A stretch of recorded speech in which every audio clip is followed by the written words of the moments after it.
Hi, good morning.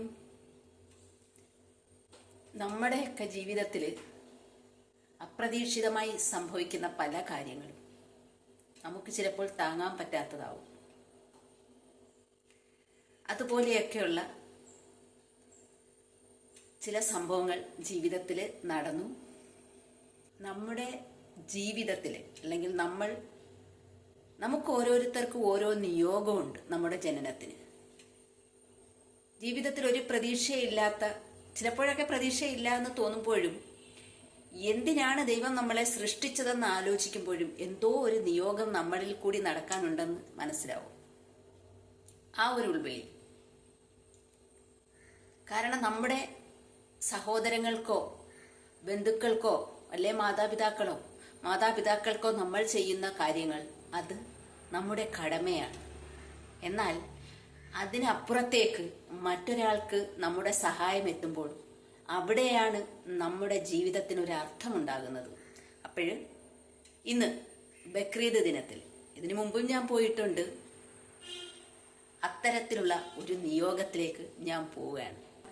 ആ നിയോഗത്തിന് നിങ്ങളുടെ support വേണം. ഇതുവരെ ഞാൻ ഒരു മോണിറ്റൈസേഷൻ ആയെങ്കിൽ പോലും അത്തരത്തിലൊരു വരുമാനം എനിക്ക് വേണം എന്ന് ആഗ്രഹിച്ചില്ല. പക്ഷെ ഇനി അങ്ങനെയല്ല, അത് കൂടിയേ തീരും. കാരണം എൻ്റെ മനസ്സിലെ ആഗ്രഹം പൂർത്തീകരിക്കുന്നതിന് ആ ഒരു വരുമാനവും കൂടി അത്യാവശ്യമാണ്. അപ്പോൾ ഞാൻ എവിടെ പോകുന്നതെന്നും ഒക്കെ ഈ വീഡിയോയിൽ ഞാൻ കാണിക്കുന്നു. ഫാദർ മനോജം കോശി വൈദ്യൻ, കർമ്മേൽ സ്നേഹനിലയത്തിൻ്റെ മാനേജിംഗ് ഡയറക്ടറായിട്ട് ദൈവകൃപയാൽ പ്രവർത്തിച്ചു വരുന്നു. രാവിലെ ഞാനൊരു സ്ഥലത്ത് പോവാന്ന് പറഞ്ഞിരുന്നു. അവിടെ പോയതിൻ്റെ കാര്യങ്ങൾ, എന്തിനാണോ പോയത് അതെല്ലാം നടത്തി തിരിച്ചു വന്നു. അപ്പോൾ എവിടെ പോയതെന്നുള്ളതിൻ്റെ ആ ഒരു ചെറിയ ഫോട്ടോ ഞാനിതിനോടൊപ്പം ഇട്ടേക്കാം. എല്ലാവരും കാണുക. നിങ്ങളെ കൊണ്ടൊക്കെ പറ്റുന്ന സഹായങ്ങളും ചെയ്യുക. കാർമേൽ സ്നേഹനിലയം, അവിടേക്കാണ് ഞാൻ പോയത്.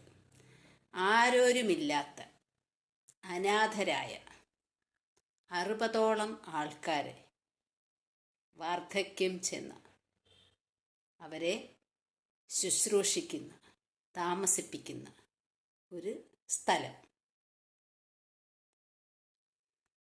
ഇനി എൻ്റെ നിയോഗം ആരുമില്ലാത്ത ഇവർക്ക് വേണ്ടി എന്തെങ്കിലുമൊക്കെ ചെയ്യുക എന്നുള്ളതാണ്.